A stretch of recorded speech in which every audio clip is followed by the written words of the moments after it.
Gravação, então. Pronto. Vamos lá. Eu sou Érico Pagotto e essa é a nossa disciplina de processos logísticos. A partir de hoje, então, a gente inaugura uma nova sessão, que é a unidade 3. A unidade 3 se chama Técnicas e Métodos Aplicados à Logística. Nas aulas anteriores, na unidade 2, a gente discutiu um pouco sobre as principais atividades logísticas que são desenvolvidas no campo profissional. A gente falou um pouco sobre transporte, armazenagem, movimentação e gestão de estoque. A partir da unidade 3, a gente vai ver uma série de tecnologias aplicadas à logística. Então, na aula de hoje, eu vou conversar com vocês sobre Just-in-Time e Just-in-Sequence.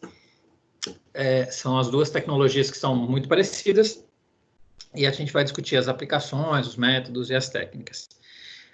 Nas aulas posteriores, depois da prova, a gente continua com esse tema e aí a gente vai ter uma aula falando sobre embalagem, unitização e containerização. Depois a gente vai ter uma aula falando só sobre operadores logísticos, quem são, o que fazem, quais os desafios da profissão, quais as tecnologias utilizadas. E daí, fechando a sessão 3, a gente vai ter uma aula de TI aplicada à logística. TI, Tecnologia da Informação, aplicada à logística. Beleza? Bom, então, como eu falei, a primeira sessão da unidade 3... a gente vai falar, então, sobre Just-in-Time e Just-in-Sequence. Tanto aqui nos meus slides de aula, quanto no livro, essas duas siglas vão estar abreviadas aí dessa forma. Just-in-Time, JIT, Just-in-Sequence, JIS. Ok?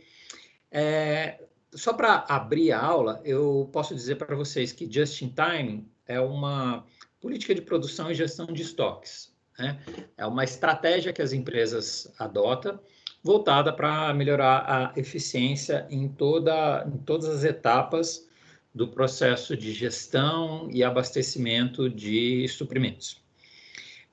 E o Just-in-Sequence, ele é um desdobramento, uma consequência, uma derivação do Just-in-Time, porém aplicada à cadeia de suprimentos. Então, normalmente, o Just-in-Time, a gente fala que uma empresa aplica o Just-in-Time, e o Just-in-Sequence, ela é uma estratégia de gestão ao longo da cadeia, que envolve vários atores, várias empresas diferentes. O Just-in-Sequence, às vezes, é chamado de condomínios industriais. A gente vai discutir um pouco isso ao longo da aula de hoje, né? Então, a gente vai começar falando sobre Just-in-Time e depois a gente vai falar sobre o Just-in-Sequence. Deixa eu voltar aqui para vocês. Pergunta: vocês já ouviram falar desses termos? Já estudaram esses termos em outras disciplinas? Just-in-Time, Just-in-Sequence? Para mim, não é novidade, professor. Nunca tive ouvido falar, não. Para mim é novidade ainda, professor. Para o Luiz e para o Vanilson é novidade, tanto o Just-in-Time quanto o Just-in-Sequence? Para mim também, professor. Sim. É novidade. Legal. Então, tá bom. Eu vou devagar, vou explicando passo a passo e vai me parando e tirando as dúvidas se vocês sentirem necessidade a qualquer momento, beleza? Voltamos aqui para o nosso PowerPoint. Então, vamos lá. O que é Just-in-Time, né? Just-in-Time, ele é uma filosofia, uma prática das empresas, né? Ele surge como uma filosofia voltada à melhoria e eficiência de processos logísticos. Algumas pessoas se referem de forma não muito correta ao Just-in-Time como sendo a eliminação total de estoques. E aí, na aula de hoje, eu vou querer desconstruir um pouco essa ideia com vocês. Just-in-Time não é a eliminação completa de estoques. Ela é, digamos assim, uma eficientização do estoque. Ela passa, sim, por uma redução do estoque, mas não necessariamente zero estoque. A ideia do just-in-time é produzir a quantidade necessária no tempo necessário e os produtos ficarem armazenados, os produtos acabados ou as matérias-primas ficarem armazenadas pelo menor tempo possível para melhorar a eficiência, a performance, a gestão do tempo e, por consequência, a gestão financeira da empresa também, né? Porque estoque parado significa dinheiro parado, vocês sabem que dá dengue, né? Então, a ideia do just-in-time é uma eficientização da gestão do estoque aplicada à produção e com repercussões sobre o financeiro da empresa também. Tem um outro conceito que é muito similar ao just-in-time, que é chamado de Lean Manufacturing. Lean Manufacturing. Lean Manufacturing significa manufatura enxuta ou produção industrial enxuta. Vocês podem encontrar até em alguns livros, alguns autores falando que são sinônimos. Just-in-time seria sinônimo de manufatura enxuta. Outros autores não. Outros autores enxergam que a produção enxuta ela tem um escopo mais amplo e o just-in-time seria uma das técnicas utilizadas na manufatura enxuta. Vamos lá. A ideia do just-in-time, ela começa com uma ideia do sistema toyotista.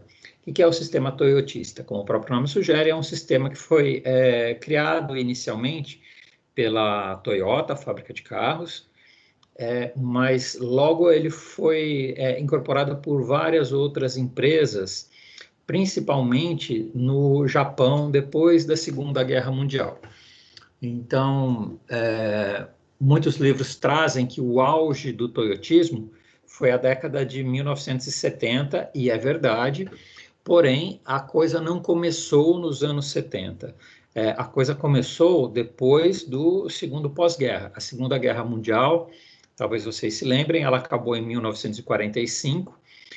O Japão saiu destruído da Segunda Guerra Mundial, porque ele participou diretamente da guerra. As duas maiores cidades do Japão na época, que eram Hiroshima e Nagasaki, foram destruídas por duas bombas atômicas.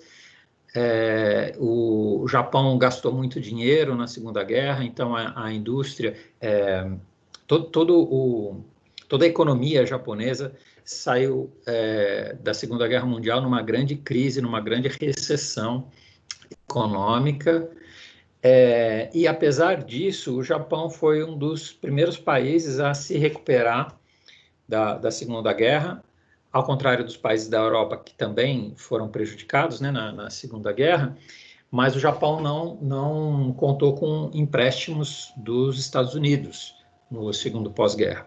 Vários países da Europa contaram, Alemanha, França, Espanha, mas o Japão não. E o Japão, poucos anos depois, né, uns 10 anos depois da Segunda Guerra, já começou a se erguer, e nos anos 60 a indústria japonesa já estava bombando, eles já tinham se recuperado, eles se recuperaram muito rapidamente da Segunda Guerra Mundial. E isso chamou a atenção de alguns estudiosos da área de administração e da área de logística, e aí eles foram investigar qual tinha sido o segredo, né, do Japão, como eles tinham conseguido se recuperar do ponto de vista econômico e industrial tão rápido da Segunda Guerra Mundial. E aí o que eles descobriram foi que diversas indústrias do Japão tinham desenvolvido uma série de técnicas voltadas para eficientização da produção, né? E aí, nessa figura que vocês estão vendo aí no PowerPoint, eu coloquei algumas dessas técnicas. Alguns chamam o conjunto dessas técnicas de toyotismo, alguns chamam de produção japonesa. O fato é que até os anos 70, né, as indústrias mundiais elas ainda trabalhavam dentro de uma perspectiva do Fordismo, que acho que vocês devem ter estudado, né? O pessoal de administração seguramente estudou isso lá na disciplina de teorias da administração. O Fordismo, que foi o surgimento das primeiras linhas de produção no início do século XX, estou falando aí de 1905 a 1915, mais ou menos esse período, que foi o surgimento das primeiras linhas de produção, eles eram massivamente consumidores de matéria-prima. Como a indústria estava nascendo ainda, então havia uma preocupação muito grande em produzir e uma pouca preocupação com qualidade, eficiência. Enfim, naquela época não existia nada disso que a gente conhece hoje como certificação de qualidade, ISO 9000, etc. e tal, né? Era uma produção muito, muito orientada para as práticas. E foi assim durante boa parte do século XX no mundo todo. Essa preocupação maior com a eficientização dos processos, ela surge, então, desse Japão economicamente deprimido, arrasado, e que precisava economizar o máximo em tudo.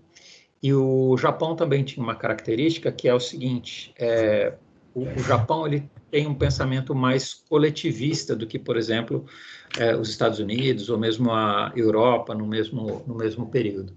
Eles se enxergam o trabalho como, não de uma perspectiva individual, de você trabalhar para conseguir dinheiro para você comprar suas coisas, mas eles enxergam um compromisso moral no trabalho. Para eles trabalhar para eles significava a prosperidade do país e das futuras gerações.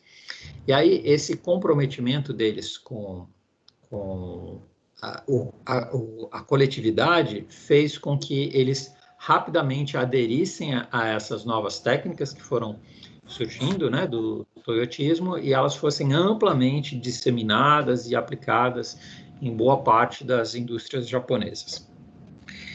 É claro que ele não surgiu, essas práticas elas não surgiram todas ao mesmo tempo, né? Elas foram surgindo pouco a pouco e foram se aperfeiçoando ao longo do tempo. E aí, quando os estadunidenses foram estudar esse processo, na verdade, eles estudaram várias dessas práticas que estão nas bolinhas menores aqui, e eles chamaram todo esse conjunto de coisas de toyotismo ou produção japonesa.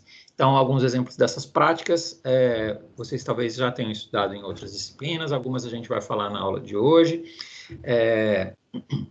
que são, por exemplo, né, o Kanban.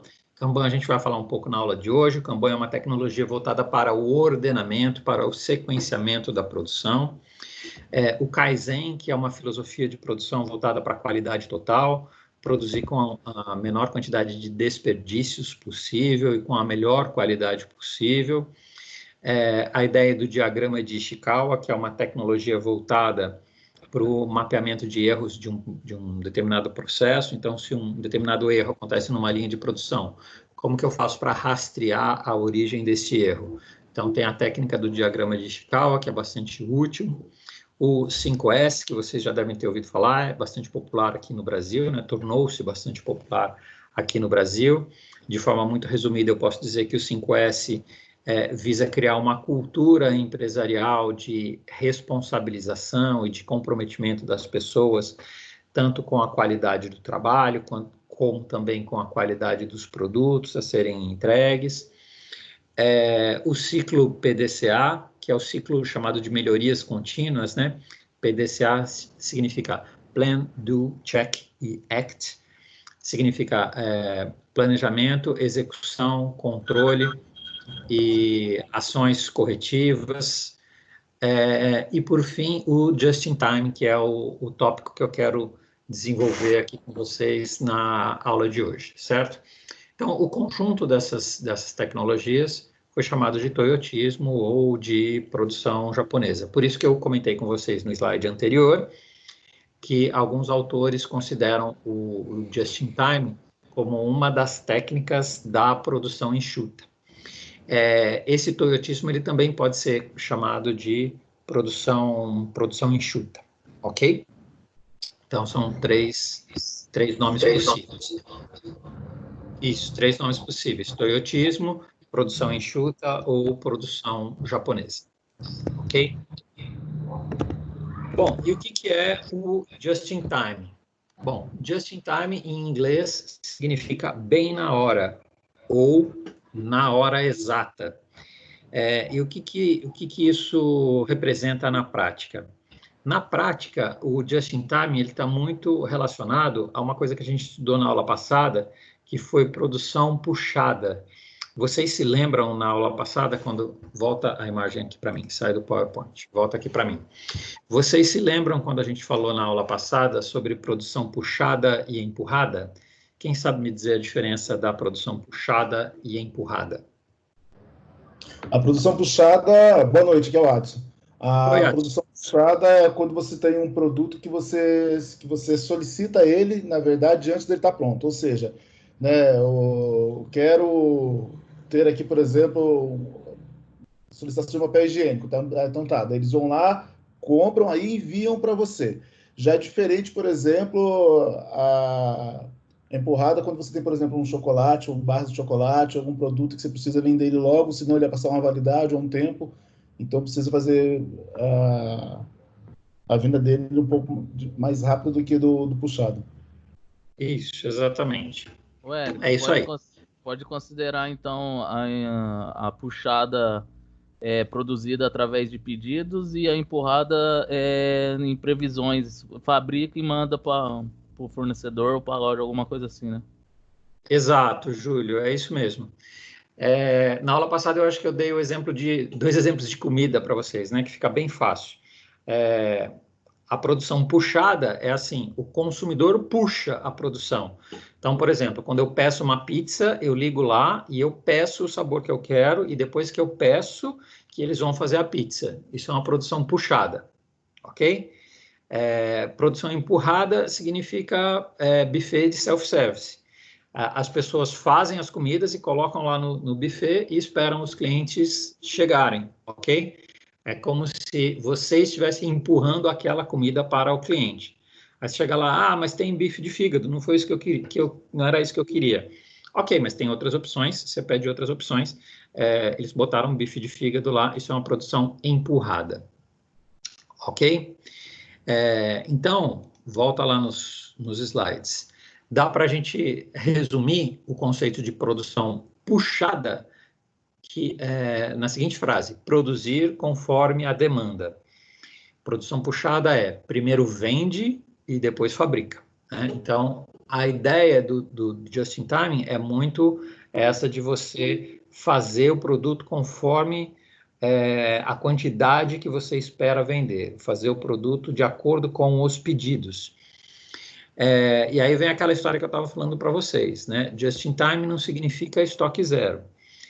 Estoque zero pode não ser interessante para uma empresa, porque pode causar quebra, ruptura na cadeia de produção. Ter um estoque enxuto pode ser melhor do que um estoque zero, ok? O just-in-time, a ideia principal do just-in-time é que o estoque não fique na empresa.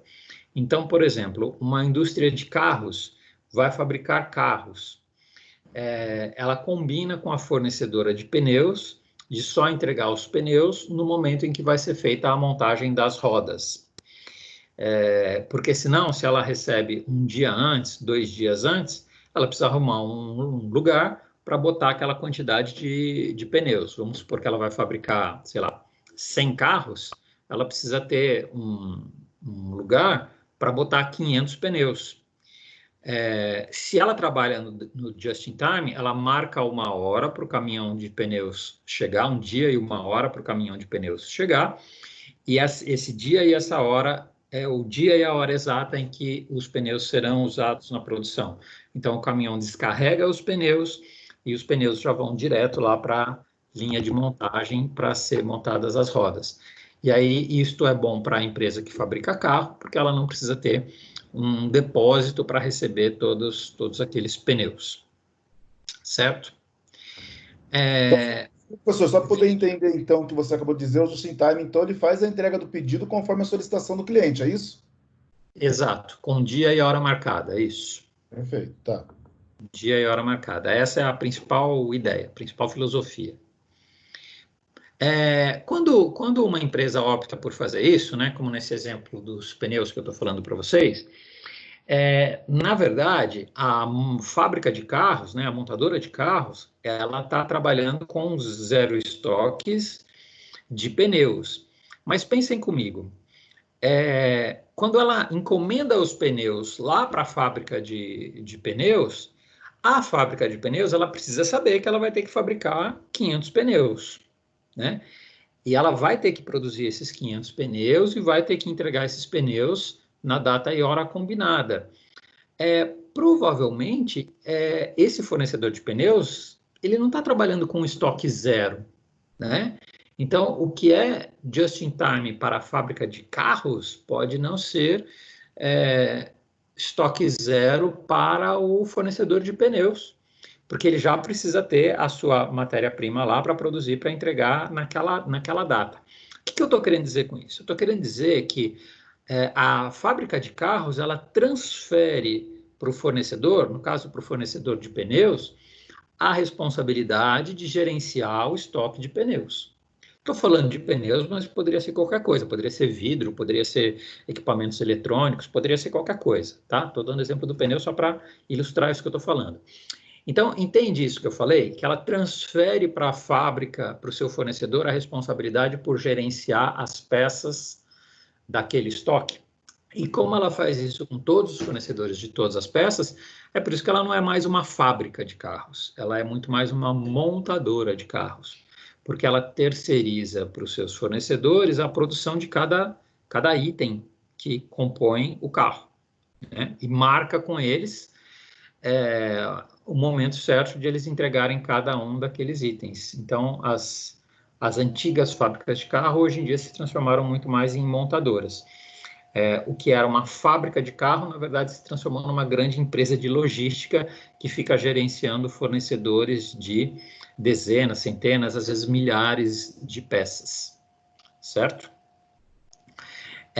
Então, volta para aquela nossa ideia. O just-in-time, ele não significa necessariamente estoque zero, ele significa essa gestão logística do estoque.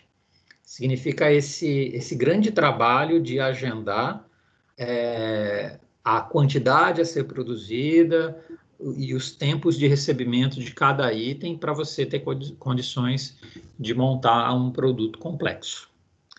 Faz sentido isso que eu estou falando para vocês? Ficou claro, pessoas? Volta aqui para mim. Ficou claro? Professor, eu tenho uma dúvida aí. Opa, um de cada vez. Vamos lá, Adson, fala. Por exemplo, beleza, essa forma que você tem aqui, desculpa, tá, não sei se vai ser uma ignorância minha, porque eu nunca trabalhei nessa parte logística, não tenho essa coisa para poder ter ideia de raciocínio lógico aqui mesmo no negócio. Por exemplo, o cara, a empresa, então, ela pede esses pneus e manda para lá, mas no caso, por exemplo, numa empresa como a de álcool em gel hoje em dia, com essa pandemia que deu, tudo que faltou, ele tinha lá, por exemplo, um hospital já faz o just-in-time de poder pegar esses produtos em álcool gel e entregar. Ele já tinha um pedido feito e acontece um problema desse que nem aconteceu agora. A empresa, ela faz como? Ela vai entregar realmente pelo preço que combinou com a empresa lá, ou ela pode dizer, ó, não tenho esse produto no próximo pedido, ou seja, ele não tem estoque no próximo pedido, ele fica na mão, porque ele tá fazendo uma solicitação que ele não faz um estoque, ele tem um estoque, ele depende de outro. Isso. Sim, então, o que está acontecendo agora, por exemplo, na situação de crise que a gente está vivendo agora, o que aconteceu há 2 anos atrás, quando teve a greve dos caminhoneiros, foram regimes de exceção, tá? Então, as empresas, as indústrias todas, elas já trabalham mais ou menos com um histórico, com uma quantidade esperada de produção, seja de álcool em gel, seja de carros, seja do que for. Quando acontece uma crise, como essas duas que eu mencionei, o que você tem é uma ruptura na cadeia de produção, uma falha na cadeia de produção, porque ou falta matéria-prima e você não consegue terminar o produto, ou tem uma demanda muito maior do que aquilo que você esperava, e você também não tem matéria-prima, não tem turnos de pessoas suficiente para produzir naquela quantidade. Então, essas situações são situações atípicas. No caso das empresas que trabalham com just-in-time, essa imprevisibilidade é muito grave. Por isso que, quando houve a greve dos caminhoneiros, por exemplo, rapidamente as indústrias ficaram desabastecidas. Aqui no Brasil, a gente não viu tanto esse efeito, né? Mas nos Estados Unidos, quando começou a quarentena, as pessoas ficaram desesperadas e correram para o supermercado e começaram a fazer estoque de todo tipo de coisa, álcool, papel higiênico, comida, uma porção de coisas. E aí o que teve? Teve um pico de produção muito alto, que as indústrias não estavam preparadas, e isso provocou essa ruptura que eu estava comentando, porque a maioria das indústrias lá já trabalham nesse esquema de just-in-time. O que acontece numa situação como essa? Toda a cadeia de abastecimento, a indústria e todos os seus fornecedores, tem que se replanejar para uma quantidade correta, né? Para uma nova quantidade, um novo volume de vendas. Então, por um lado, você tem um aumento da demanda de alguns produtos, o exemplo que eu estava dando, do papel higiênico, alguns itens alimentícios, álcool em gel, etc., e uma queda brusca de itens considerados supérfluos, por exemplo, guloseimas, videogames, né, sei lá, coisas que passaram a ser menos vendidas, móveis, eletrodomésticos, porque essas lojas agora estão fechadas e não está tendo mais saída, né? Então, você tem um desequilíbrio, uma situação de desequilíbrio na produção. E essa ruptura, o que é ruptura? É a falta do produto na gôndola do supermercado. Essa ruptura que acontece nos momentos de crise, ela é uma consequência da produção vir toda ajustada, assim, na sequência do just-in-time, certo? Só para terminar só essa pergunta, desculpa, só para poder terminar, o mesmo se aplica para gasolina agora, como não tem muita gente utilizando gasolina porque está tudo parado, então os estoques just-time que estava lá, queria um carregamento de tantos milhões de litros para tal data, ele pode cancelar isso daí que tinha, cai e ele não vai vender. A empresa que tem lá o combustível, que faz a distribuição, a distribuidora, ela também fica com esse estoque lá alto porque ela não tem onde entregar, né? Exatamente. Isso foi um problema, inclusive, na indústria alimentícia, né? Porque muitos produtos alimentícios, matérias-primas, acabaram ficando parados lá, né? E alguns até começaram a estragar, porque os estabelecimentos de venda fecharam, né? A gente viu aí algumas semanas atrás vários pequenos estabelecimentos doando comida, doando cesta básica, restaurante que teve que ficar fechado, né?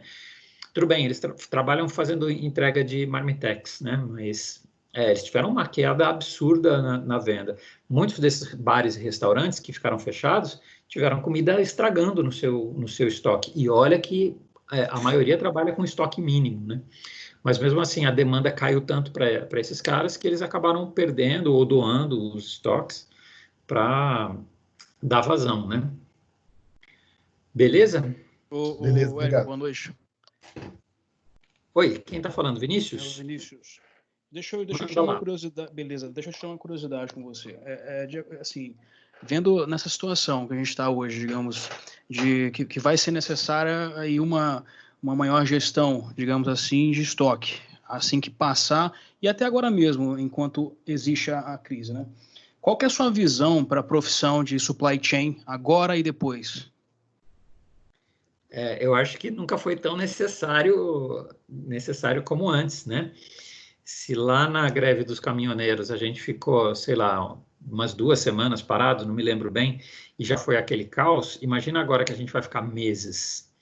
Então, eu acho que o profissional de logística vai estar aí com um desafio enorme na frente, que é justamente esse que eu estava explicando para o Adson, né? Que é de reprogramar tudo. Então, todo aquele histórico que as empresas tinham, das quantidades a serem fabricadas, aquilo lá caiu tudo por terra, né? Alguns produtos de uso contínuo aumentaram, e alguns produtos mais supérfluos praticamente estão zerados. Então, isso leva a esse profissional, né, de supply chain a ter que lidar com uma situação completamente imprevista, né? Completamente atípica. Eu acho que eu falei com vocês algumas aulas atrás, né? Como é que a gente faz o planejamento da produção? Basicamente tem 2 formas. Ou a gente faz pesquisa de mercado para saber qual vai ser a demanda, ou quando você já tem um um histórico, você olha para o passado, para o que foi produzido no passado. Essa estratégia praticamente foi por terra, né? Agora, para o gestor de cadeia logística, ele vai ter que olhar só para o futuro, ele vai ter que estar fazendo contato com os seus clientes, pesquisa de mercado, para saber qual vai ser a demanda, né? E olhar para os dados do cenário atual, para conseguir identificar aí do cardápio de produtos de uma empresa, quais são aqueles que serão, que terão a sua demanda aumentada, produtos de higiene e limpeza, por exemplo, e quais serão aqueles que vão ter a sua demanda reduzida ou às vezes até zerada, que é o caso de produtos, por exemplo, de higiene, beleza, produtos supérfluos, né, eletrônicos, enfim. Então, vai um desafio hercúleo aí, que eu diria para os próximos 2 anos, no mínimo. Independente de como essa crise venha a ser gerenciada, eu tenho certeza que o mundo não vai voltar a ser como era antes, né? E a gente está vendo aí um desafio logístico bem interessante pela frente. O bom é que, com isso, a gente consegue agora, de fato, usar aí na mesa mesmo as práticas de gestão na logística, porque vai estar dependente pra caramba o mercado, né? Por outro lado, uma coisa que eu acho que é interessante é que é o seguinte: o fato dessa crise estar acontecendo agora, onde as grandes empresas estão bem estruturadas, com bons sistemas implantados, sistemas de CRM principalmente, mas também de ERP, de gestão de estoque, sistemas de gestão de estoque e inventário, isso facilita, por um lado, o trabalho desse gestor de supply chain, porque ele já tem uma boa aparelhagem tecnológica para fazer, ou melhor, refazer os seus planejamentos. E se isso tivesse acontecido, por exemplo, 20 anos atrás, que essa tecnologia ainda era muito incipiente ou muito pouco utilizada, aí sim a gente estava no mato sem cachorro. Beleza, valeu. Ok, pessoas, mais alguém ia comentar alguma coisa? Ok, vamos voltar lá para os nossos slides, então. Bom, como que o Just-in-Time acontece na prática? Então, na teoria, vocês já entenderam que significa a minimização de estoques, eficientização da produção e um alinhamento entre setor de produção e setor de gestão de estoques, compras e fornecedores. Uma coisa que é muito importante para o Just-in-Time funcionar na prática é a ideia do Kanban. O Kanban, como eu comentei com vocês 2 slides atrás, né, o Kanban foi o primeiro que eu falei aqui, né, uma das primeiras tecnologias que eu comentei do toyotismo. Ele é uma metodologia de trabalho baseada no sequenciamento de ordens de produção. Ao mesmo tempo que ele organiza a ordem das etapas de um trabalho, ele permite que uma etapa posterior puxe da etapa anterior a matéria-prima e o trabalho que for necessário. Quando ele foi criado com esses chamados cartões coloridos. A palavra Kanban, em japonês, significa cartão. Esses cartões, que são identificados por cores, aqui a gente tem um exemplo nessa figurinha, né? A fazer, em execução e feito. Então, cada cartão é como se cada cartão desses fosse uma ordem de serviço de um pequeno lote de coisas a serem feitas, de produtos a serem fabricados, por exemplo, de montagem de peças ou pré-montagem de peças. E o que esses cartões fazem é caminhar da esquerda para a direita. Eles saem do a fazer, entram na linha de produção e vão para o produto executado.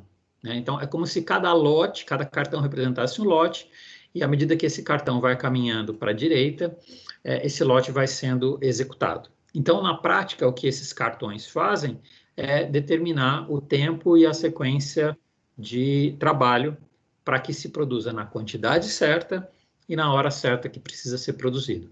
Just in time não significa bem na hora certa, O Kanban é uma das ferramentas, né, uma das técnicas que permite que isso seja feito na prática. Eu baixei um vídeo aqui, queria projetar para vocês, espero que vocês consigam enxergar aí. Vou soltar o vídeo e aí depois a gente discute, tá ok?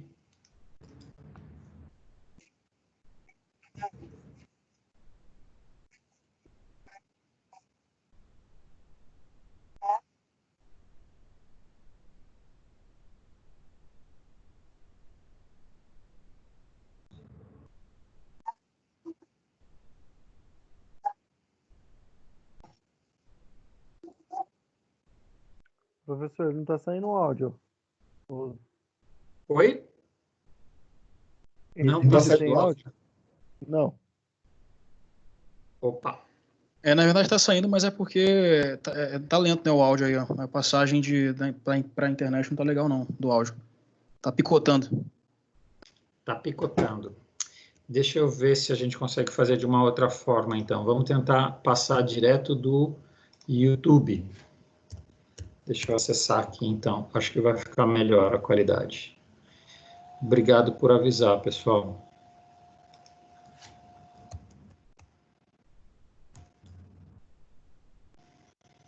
Só um minutinho que eu estou acessando aqui. Esse vídeo é um vídeo feito por estudantes, mas eu gosto desse vídeo porque eu acho ele bem didático.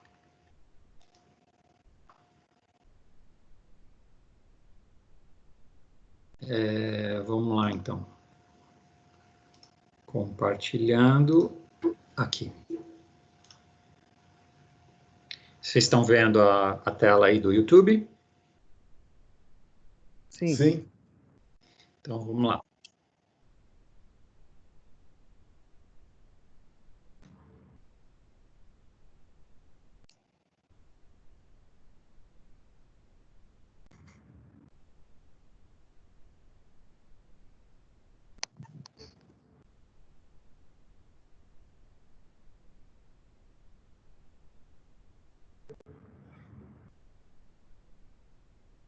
Tá a mesma Melhorou coisa, a hein? qualidade, pessoal? Tá a mesma coisa, hein? Continua sem áudio. Sem áudio geral? Tá picotando, a informação tá vindo picotada aí. Mas esse vídeo tem áudio, professor?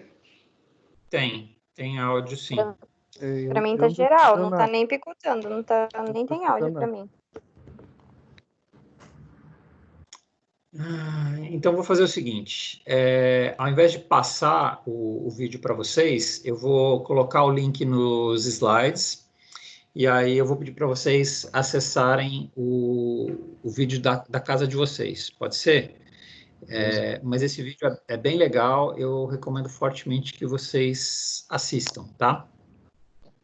Porque ele mostra exatamente isso, ele mostra aquela etapa de processos que eu estava falando do sequenciamento das etapas, né? Então, deixa eu tentar explicar aqui na minha tela mesmo como é que funciona. Volta para cá. Então, é mais ou menos o seguinte. Os cartões eles vão saindo daqui da esquerda e vão caminhando para a direita. À medida que eles vão se acumulando aqui à direita, é como se esses produtos fossem acabando. E aí, a cada cartão que é preenchido aqui, ele puxa o cartão anterior. Então, completou um vermelho, vem um amarelo para cá. Completou um amarelo, vem um verde para cá, e assim sucessivamente. É como se fosse uma sequência de ordens de serviço, onde o da frente puxa o de trás. Cada cartão, como eu comentei com vocês, né, equivale a um produto ou um pequeno lote de produto. E a ideia é produzir em pequenos lotes, para que esses pequenos lotes possam ser produzidos de forma mais rápida e ágil, ok? Acho que essa é a ideia principal do Kanban.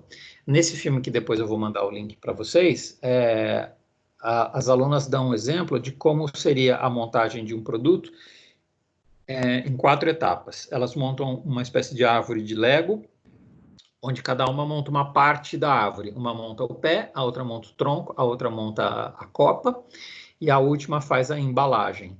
Então, à medida que as peças vão caminhando, né, da esquerda para a direita, o produto vai ficando pronto. Aí, depois que, por exemplo, o produto é embalado, a pessoa que está responsável pela embalagem pede um outro produto, mudando um cartão de posição. Aí vem um produto e uma embalagem. Aí a pessoa responsável pela embalagem embala e despacha, e aí pede um outro produto. Então, é isso que o Kanban faz, na verdade, um sequenciamento das etapas, e ele informa de tempos em tempos quando ele está pronto para iniciar uma outra atividade, por exemplo, a embalagem e a expedição de produtos. Deu para entender? Ficou claro? Beleza. Sim.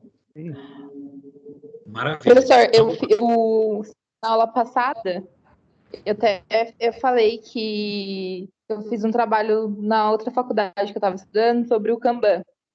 Ah, verdade, Maia.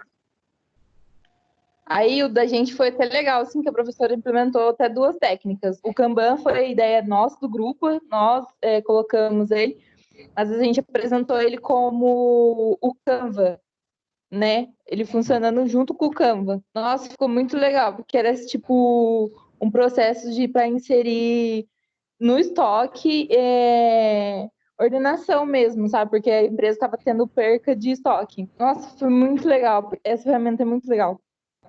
E deu para usar as duas juntos. Como que era o processo do Kanban, Mayara? Conta pra gente. O do Kanban era assim,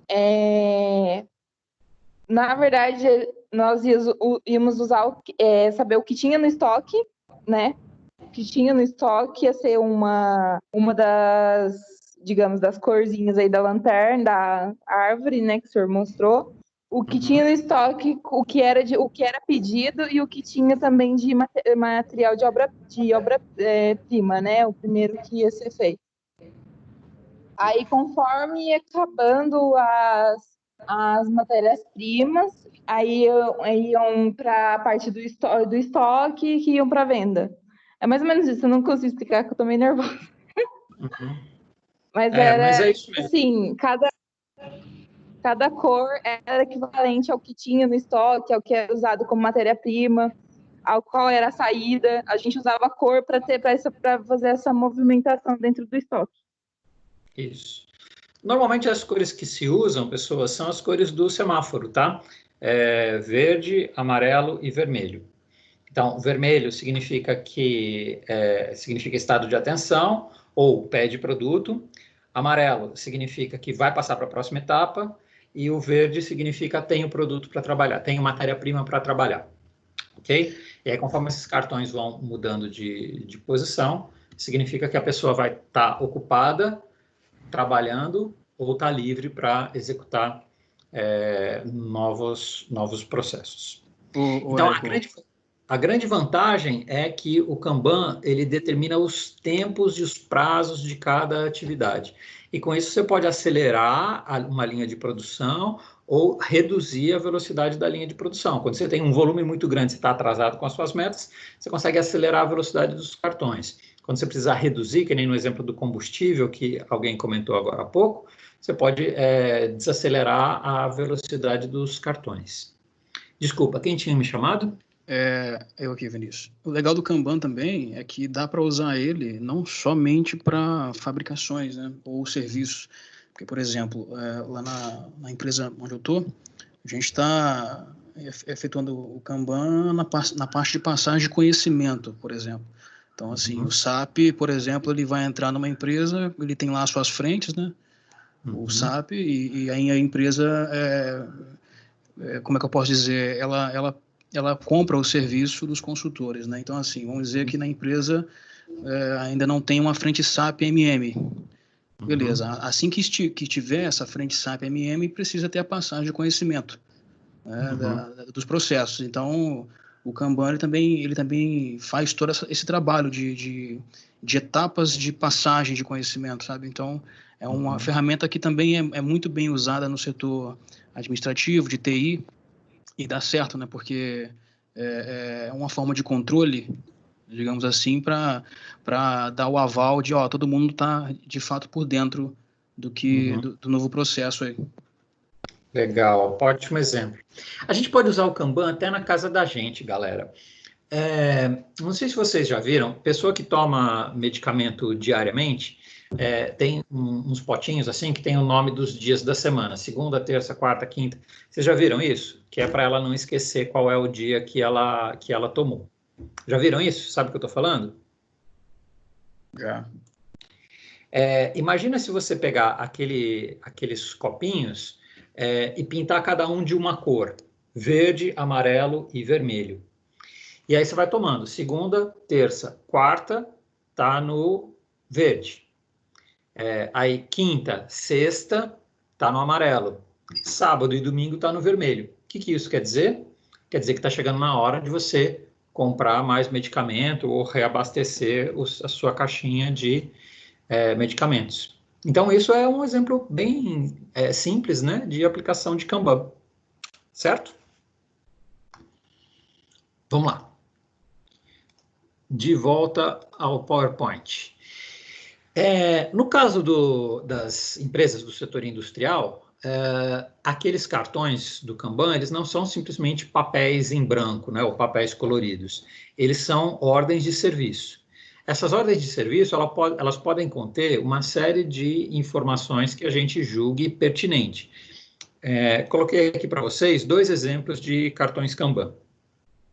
Nesse aqui da esquerda, a gente tem o código da peça, que é o código do item lá no estoque, a quantidade que você vai pedir, por exemplo, eu vou pedir um lote de 10 peças. A quantidade a ser produzida, vamos supor 5 peças, cada um vai ocupar 2. O nome técnico da peça, o número de Kanban e o número de Kanbans, né? O número do Kanban é o número da ordem, e o número de Kanbans é quantos ciclos de produção a gente vai ter. Então, por exemplo, eu vou fabricar aqui 30 produtos, cada um vai ocupar 10 unidades, certo? Nesse outro modelo de cartão Kanban, eu já tenho aqui um código de barras, está bem feinho aqui, né? Mas faz de conta que é um código de barras, isso aqui.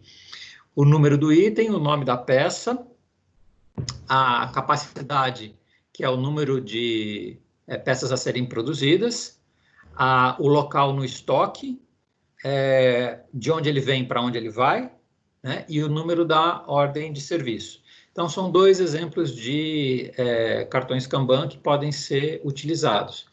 O que é interessante a gente chamar a atenção nesses cartões?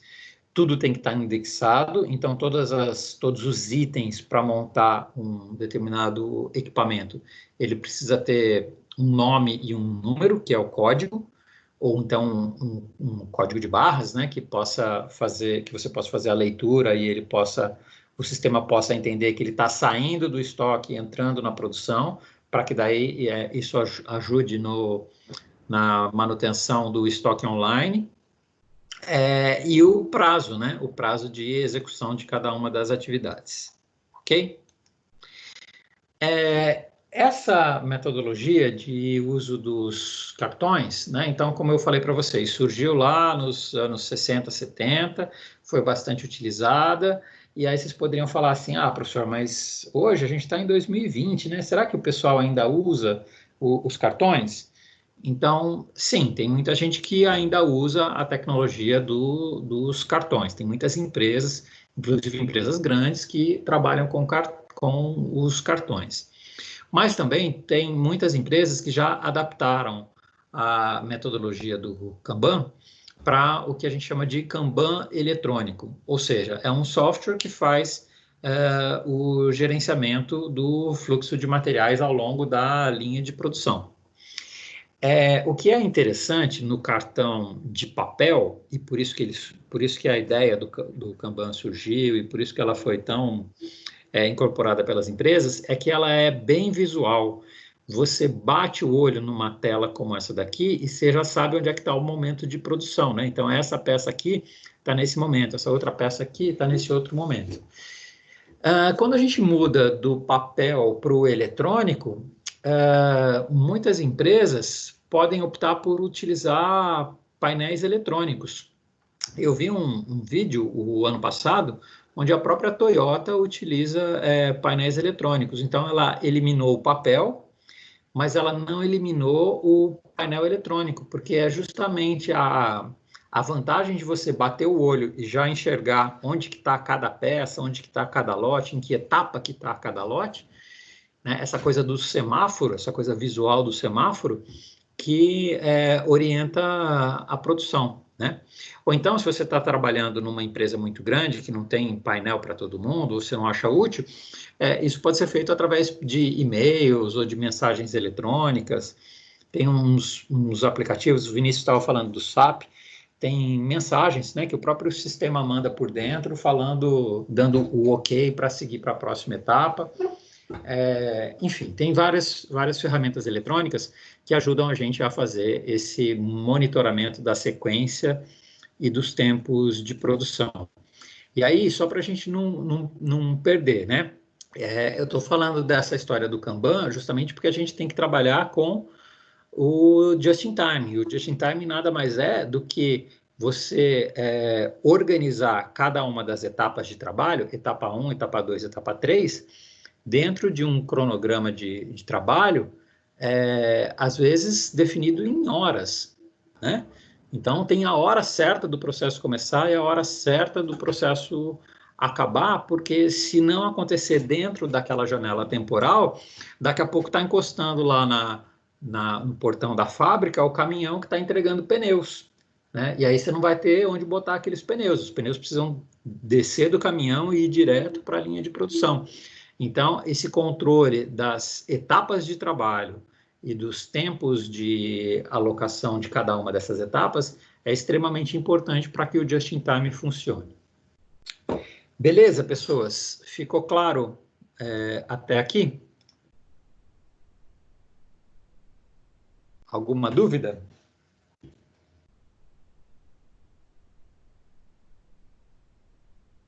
Bom, não, por enquanto é tranquilo. Vamos direto, então... Não, por enquanto está tranquilo, professor. Tá. Vamos direto, então, para o Just in Sequence. Just in Sequence. O que é Just in Sequence? Se Just in Time significava bem na hora exata, Just in Sequence significa na sequência exata, bem na sequência. O que é o Just in Sequence? O Just in Sequence, ele é uma ideia de produção onde os diferentes fornecedores entregam os seus produtos. Eles estão instalados próximos ou nas imediações da própria empresa. O Just in Sequence ele pode ser traduzido como um condomínio de uma determinada cadeia de produção, de um determinado supply chain. Assim, o produto, a matéria-prima, no caso, sai de um fornecedor e vai direto para a fábrica que vai consumir aqueles produtos. Sai de uma empresa, sai de uma porta e entra na outra e já cai direto na linha de produção. E isso é excelente para as duas empresas, tanto para a indústria quanto para o seu fornecedor de peças. Vamos pensar naquele exemplo que eu estava falando da fábrica de carros e da fábrica de pneus. Se você tem as duas fábricas, uma do lado da outra, no mesmo condomínio, então o momento que a empresa vai entregar os pneus é o momento que a fábrica vai consumir esses pneus. E aí ela não tem nem grandes despesas com transporte e ela elimina também a necessidade de ter um estoque de pneus acabados.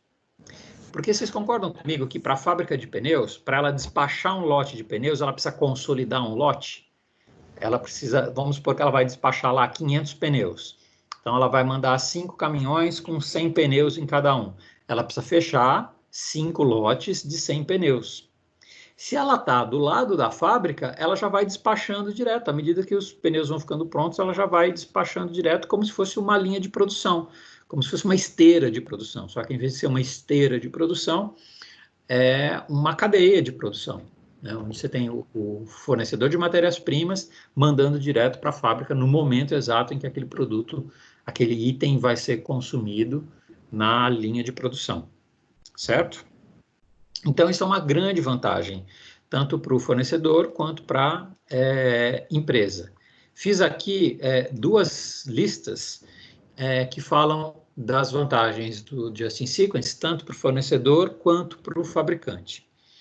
Para o fornecedor, tem a vantagem do cumprimento das demandas dos clientes. Então, é muito mais fácil de ele conseguir atender se ele está sediado do lado do seu fornecedor, né?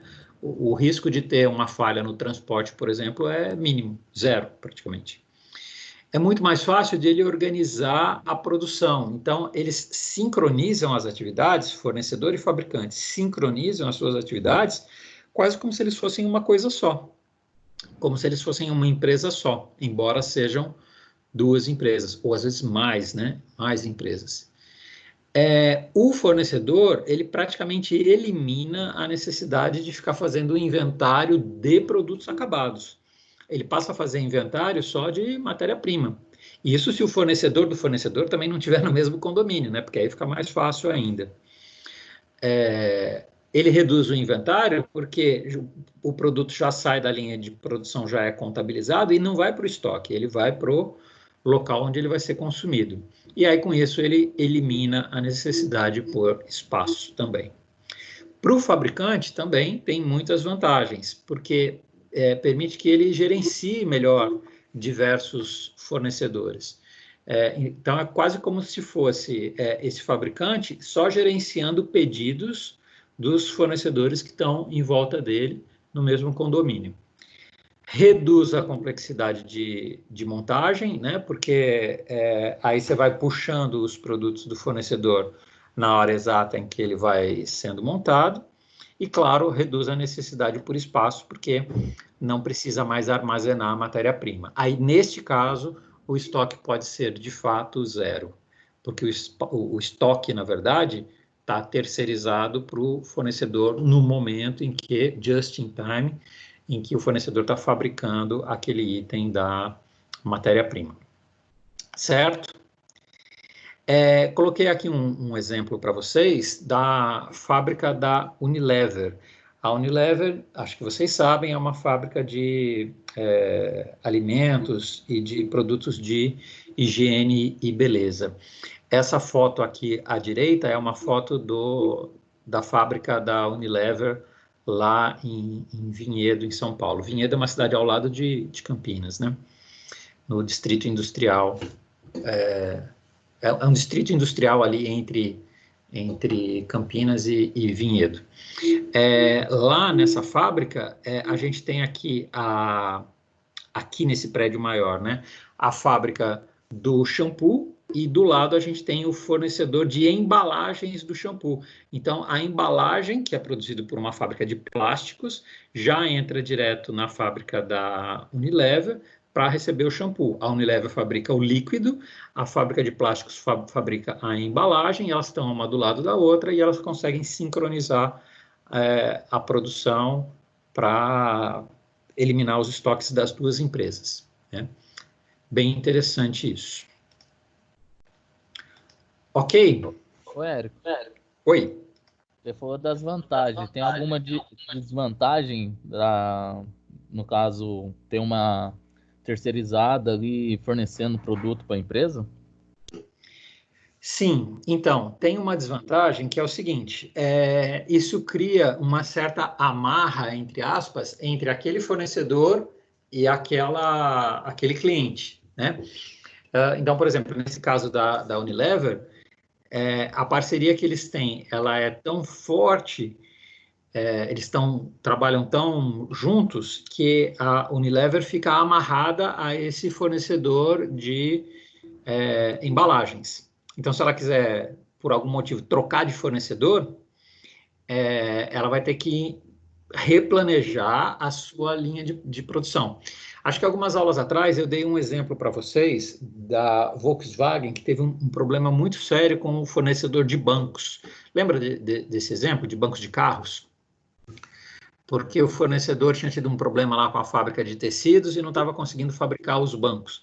E aí, como o fornecedor de bancos não estava conseguindo entregar, Volkswagen ficou com uma porção de carros parados, sem banco. Carro pronto, só faltava o banco, mas o fornecedor não tinha entregado e isso causou um problema gigantesco lá e, por fim, eles acabaram rompendo o contrato. Depois de mais de um mês de atraso, imagina, um mês, uma fábrica de carros parada, acabou rompendo o contrato. Então, tem esse revés, né?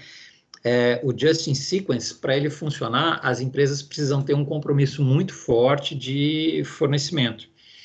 Por um lado, elas precisam confiar umas nas outras.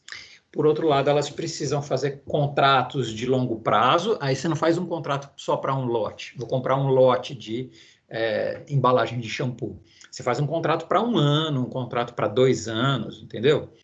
E aí você não faz só para shampoo, você faz para shampoo, você faz para, sei lá, vários outros produtos para pasta de dente, enfim, né? Faz para vários produtos, o que a gente chama de contrato guarda-chuva, um contrato onde você fecha um valor e uma cláusula de fornecimento, e conforme você vai consumindo as embalagens, você vai debitando desse contrato os itens que você vai comprando, né?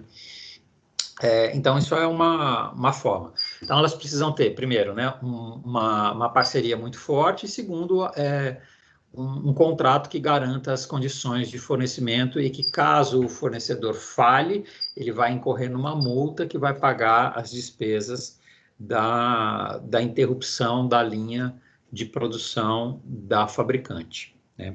Esse é o grande porém, o revés, vamos dizer assim, do Just in Sequence. Mas eu diria que para cadeia de produção funcionar no Just in Sequence, elas precisam ser... É quase como se fosse um casamento, né? Na verdade, às vezes até melhor, né? Porque tem mais casamento que dá errado do que Just in Sequence que dá errado.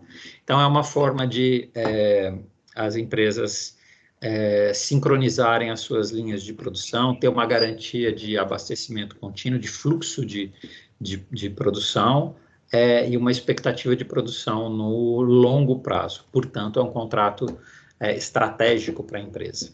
Ok? Ok. Então, volta lá para o nosso PowerPoint.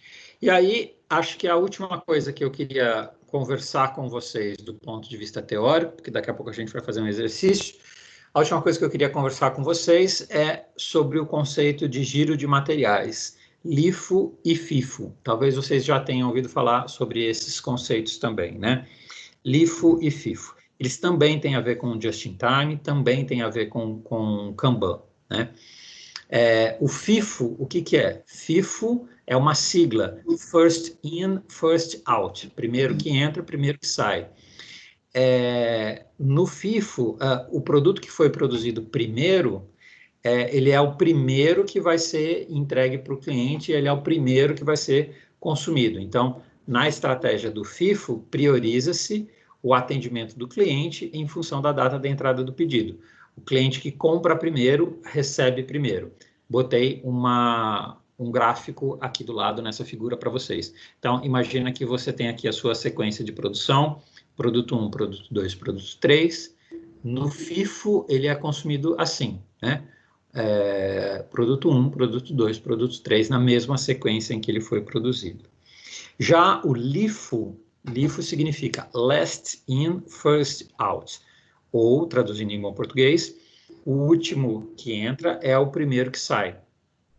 Nesse caso, a estratégia é que o cliente tem acesso ao produto mais fresco, né? Mais recente. Então, se você produziu nessa sequência aqui, né? 1, 2, 3, o cliente vai receber primeiro o produto que foi produzido por último, no caso, o produto 1. Então, produziu o último que foi produzido aqui na fila, né? É o primeiro que vai ser consumido. Essa estratégia do LIFO, para vocês terem uma ideia, é como funciona a prateleira de um supermercado. Imagina que você vai no supermercado e vai pegar um shampoo lá na prateleira do supermercado. O shampoo que você vai pegar é o primeiro da fila, né? Você não enfia a mão lá atrás para pegar o outro. Você pega o primeiro shampoo que está ali na frente, que foi o último que o repositor colocou lá na embalagem. Quando o repositor chega lá para colocar os frascos de shampoo, ele coloca o do fundo, depois vai preenchendo e por último ele coloca o primeiro, que é o primeiro que você vai pegar. E aí no supermercado o pessoal chama isso de, às vezes, puxar a fila, né? Vai lá puxar a fila do shampoo. O que é puxar a fila do shampoo? Passaram 5 clientes, pegaram 5 shampoos, então alguém tem que ir lá e puxar os que estão no fundo da prateleira para frente para facilitar o acesso do cliente. Então, o LIFO é isso. O primeiro que... Oi, pode Érico, falar, Júlio. Pode falar. Esse FIFO, ele não vamos dizer assim, ele não entra, ele não funciona corretamente, vamos dizer, na área alimentícia. Vamos por o supermercado ali, o Atacadão, vou dar um exemplo.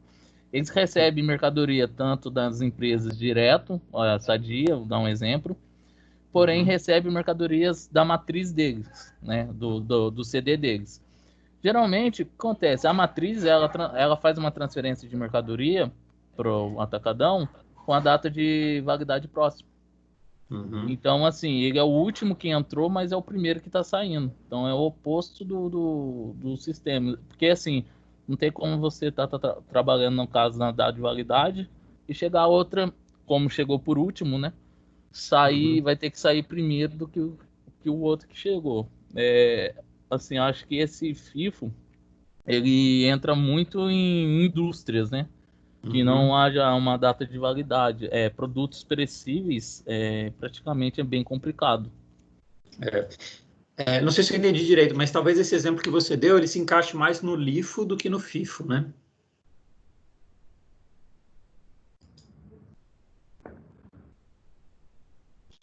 O último que entra é o primeiro que sai. Exato. Muito bem. Para que serve essa ideia de LIFO e de FIFO, pessoas? Justamente para ver que existem diferentes estratégias do fornecedor trabalhar com a entrega dos seus produtos para o cliente final. Normalmente, quando a gente está trabalhando com produtos alimentícios hortifruti, o cliente quer receber o produto mais fresco. Quando a gente está trabalhando com bens duráveis, aí pode-se trabalhar com FIFO, ok? Professor, boa noite. Como regra geral é isso, mas pode haver pequenas variações também. Oi, quem me chamou? Roger, beleza? Tudo bom? Oi, Roger, diga lá. Creio que atacado, comércio atacado e varejo utiliza-se mais o FIFO, que é o primeiro que vence, o primeiro que sai. Isso. Principalmente para perecíveis, né? Correto, isso aí. Você pode ter roupa também no atacado, né? Aí roupa tanto faz. No atacado e no varejo também, né? No caso de perecíveis, sim. Né? No caso de perecíveis, a estratégia é sempre o do LIFO, né? Então, vamos lá. Bom, professor, pelo meu relógio... uma dúvida. Oi, diga. Esse FIFO e o LIFO seria a mesma coisa que o PEPs e o EPs, né? É a mesma coisa? Primeiro que entra é a mesma coisa na sigla. O que é PEPs e EPs? Não conheço essas É expressões. o primeiro que entra e... Primeiro que entra, primeiro que sai. Sim. O último que entra... alguma coisa assim. Já ouviu falar sobre essa sigla? Normalmente no meu serviço a gente conhece por PEPs e o EPs. Sim, é a tradução, né, dessas expressões LIFO e FIFO. Então, volta lá. É a mesma coisa, é isso. Volta Entendi. lá. First in, first out é primeiro que entra, primeiro que sai. Então, é o PEPs. E o LIFO, last in, last out, é último que entra, primeiro que sai. Último que entra, o EPs. É o EPs que vocês falam? É isso mesmo. EPs, é isso. É isso aí. São sinônimos, tá? É a tradução das expressões.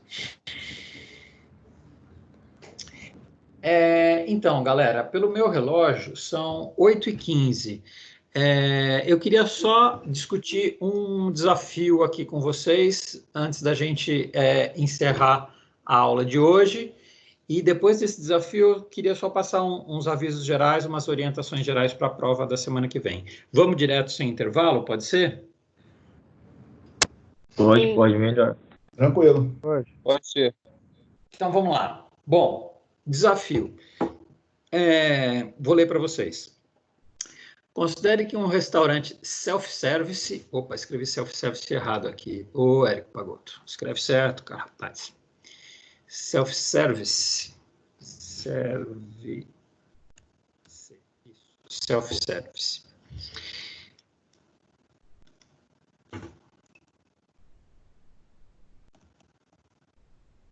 Compartilhar. Pronto. Considere que um restaurante self-service esteja recebendo muitas reclamações de que falta comida no buffet.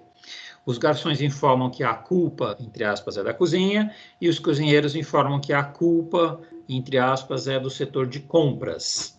Né? Então, um fica jogando a responsabilidade para o outro. O que vocês acham? Baseado nisso que a gente conversou na aula de hoje, o que você poderia propor como uma solução para este problema?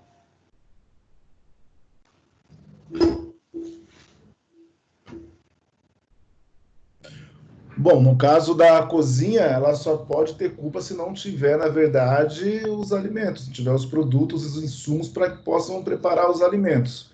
Então, a primeira questão é verificar se na cozinha, no estoque dentro do restaurante, tem os produtos. Identificou que tem os produtos? Então, a gente resolve com a cozinha. Identificou que não tem os produtos? Aí a gente vai para o setor de compras. Isso. Aí vamos supor que a cozinha tem razão, que está faltando ingrediente lá e por isso ela não está conseguindo sair com os pratos. O que a gente pode fazer? Que tecnologia dessas que a gente discutiu na aula de hoje a gente poderia pensar? A gente poderia falar do Kanban. Vamos lá. Quem quer falar? Rodrigo? A gente poderia usar o Kanban que a gente viu, né? Como você faria, Rodrigão? Conforme os pratos que iam saindo, né? O que mais for dando. Vai utilizar arroz. Tem 2 kg de arroz, sabe que precisa no mínimo de 2 quilos para trabalhar. Tem a compra já é avisada, ó, estamos só com 1.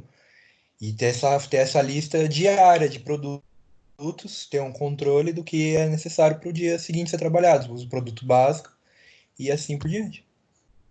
Exato. Você acha que daria para usar os cartões coloridos lá, vermelho, amarelo e verde? Sim. Então, quando o estoque está cheio, eu boto o verde. E depois? Tem que fazer um planejamento de quanto que você vai utilizar por dia, quanto é necessário para não ter falta. Então, o suficiente está no verde. Chega no amarelo, depende do dia. Por exemplo, se está no amarelo num domingo, uma segunda-feira não usa tanto. Tem um consumo menor. Então, o amarelo dá para trabalhar, mas chegou no vermelho, precisa ser abastecido. Senão vai ter falta. Ô, Érico, também para poder aí agregar mais aí, um cara só para cuidar do almoxerifado, né? Para ter noção de o que está faltando, o que está acabando e já adiantar o pedido de compra, né? Para o comprador, passar para o comprador e fazer a solicitação do que já está prevendo que vai estar faltando aí futuramente durante o atendimento. Isso. Então, exatamente, essa seria a ideia, né? Para cada ingrediente que eu tenho lá no meu estoque da cozinha, eu tenho que ter uma sequência de cartões Kanban, né? Conforme vai consumindo, vai diminuindo a régua lá, né? Começa no verde, passa para o amarelo, chega no vermelho, que nem o Rodrigo explicou. Vermelho significa compra urgente que vai acabar, né? E aí, com isso, não faltaria mais. Deixa eu acrescentar mais uma pergunta aí. Ok, a ideia de usar o Kanban para isso é ótima. Pergunta, vocês acham que daria para a gente trabalhar com just in time também? Sim, não e como? Depende se o restaurante for preparado para esse tipo de trabalho, né? Porque se for pensar em just in time, não pode ser um restaurante aí que ofereça a comida já pronta, o prato já montado, né? Digamos assim. Então, se ele dá você, igual acabou de falar, esse self-service aí, acho que ele consegue funcionar com just in time, sim. Só que ele precisa ter aquela questão dos fornecedores por perto e trabalhar ali dentro, no caso do nosso amigo falou aí, o FIFO, né? Que seria, no caso, o primeiro que vence é o primeiro que sai. Então tem toda uma estratégia logística também para se trabalhar com just in time. Dá para fazer, mas aí é mais caro, o público é outro, e aí por aí vai. Eu acho que você acha que é mais caro? Peraí, Rodrigo. Por que você acha que é mais caro, Vinícius? É o que eu mais vejo, assim, né? O que você escolhe para, digamos assim, unitariamente, acaba saindo mais caro do que vamos pensar em mercadoria aí. Se você exporta um pack fechado, você paga menos. Se você exporta algo unitário, você paga mais. Então, pensando assim, a parte de escolha, de poder escolher, acaba que pagando mais, né? Assim, uma opinião minha, não sei se estou errado, mas é o que eu mais vejo. Então, mas olha só, nesse caso, a gente teria que fazer um contrato de longo prazo. Você não vai ficar fazendo a compra do dia a dia, pagando picadinho todo dia. Você vai fazer uma compra do mês, né? Como se você já colocasse uma previsão para o teu fornecedor e ele fosse entregando aquela compra do mês aos poucos, para o seu estoque não ficar muito cheio. Aí ele pode fazer pequenas entregas diariamente, ou um dia sim, um dia não. Lembra que just in time não significa necessariamente estoque zero, até porque um restaurante não pode funcionar com estoque zero, né? Ele tem que ter pelo menos a comida do dia, então ele tem que trabalhar com um estoque mínimo ali, que é a comida que ele vai utilizar no dia, e esse estoque pode ser reposto diariamente, ou um dia sim, um dia não, dependendo do volume de estoque que ele pode manter, mas a ressalva que eu queria fazer é que não necessariamente isso é mais caro, aliás, isso pode inclusive ser mais barato, porque ele faria uma previsão com o seu fornecedor de longo prazo. Aí o foco não é a transação do dia a dia, o foco são os contratos de longo prazo, ok? Então pode ficar mais barato sim, dá para aplicar just in time sim, só precisa ver esse prazo de entrega, ajustar com o fornecedor essa janela, esse intervalo de entrega do reabastecimento quando o produto entrar no Kanban amarelo, ok? Acho que alguém tinha pedido a palavra, né? Não sei se era o Rodrigo ou o Roger. Oi, Giovana, pode falar você também. Eu tenho uma dúvida. No Just in Time, é possível trabalhar com estoque de segurança? Ou até mesmo nesse exemplo do restaurante? Sim. Então, nesse exemplo do restaurante seria isso, né? O estoque do dia, vamos dizer assim, é o estoque de segurança. Aí ele tem só aquela quantidade de ingredientes para ele usar nos pratos daquele dia. É um tipo de estoque de segurança, sim. Ok, obrigada. Então, professor, just in time eu posso, então, fazer uma compra, por exemplo, com a previsibilidade de mais ou menos 1 a 2 meses, fazer o pagamento e falar para o meu fornecedor me entregar isso a cada 2 dias, por exemplo? Sim, exatamente. Se você pegar uma grande empresa, por exemplo, uma fábrica de carros, uma Embraer, esses caras eles fazem contratos anuais com seus fornecedores, né? Porque o prazo de produção deles é muito grande, né? Então, é bem comum eles fazerem contratos de longo prazo, sim. E, claro, abastecendo aos poucos, né? Sim, mas isso tudo, então, nesse contrato consta ali que vai ter que ter aquele pagamento, deixar o pagamento meio que ali já pago para o negócio, para dar a garantia que eu quero aquele produto, para não ter falha na entrega. Isso. Com cláusulas de garantia para ambos os lados, né? Se a indústria quiser, por exemplo, interromper um contrato, ela paga uma multa. Se o fornecedor atrasar com a entrega, ele paga uma multa. Então, né, tem as garantias contratuais aí. Mas a ideia é que isso é bom. Esses contratos de longo prazo, eles são bons tanto para a indústria, que não vai ficar precisando fazer cotação toda hora e fazer orçamento, porque ela perde tempo fazendo isso, perde tempo contratando fornecedor, perde tempo assinando um monte de contrato para fornecer a mesma peça. Então, para a indústria é interessante ter um único fornecedor confiável, que atenda os seus requisitos de qualidade, de preço, de prazo, etc.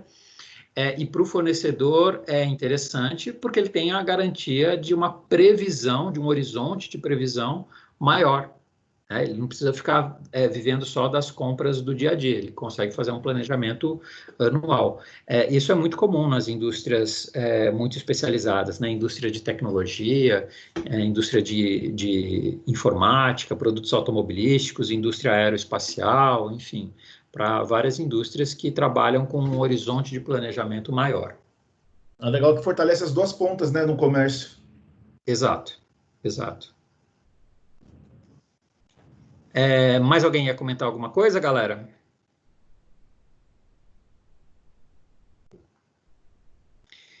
Bom, então é isso. Acho que esse exemplo do restaurante deu para vocês pensarem bem sobre essa coisa do Kanban, né? Seria relativamente fácil a gente resolver esse problema da falta de alimentos lá no buffet, implantando uma estratégia de Kanban junto com uma estratégia de just-in-time com os seus fornecedores, para eles reporem os estoques com mais agilidade e eficiência. Dúvidas, pessoas, com relação aos conceitos teóricos que a gente discutiu na aula de hoje? Tranquilo? Favorável? Para a gente encerrar, então, vou repetir uma coisa que eu falei no comecinho da aula. Volta aqui para mim. Vou repetir uma coisa que eu falei no comecinho da aula, que é o seguinte, que tinha poucos alunos, né? Semana que vem é a nossa prova. O que vai cair na nossa prova? Tudo exceto a aula de hoje, tá? A aula de hoje não cai na prova da semana que vem. Hoje já é a aula 3.1, a gente está adiantado com o nosso conteúdo.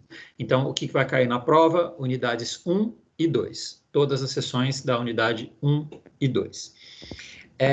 Que dica que eu posso dar para vocês?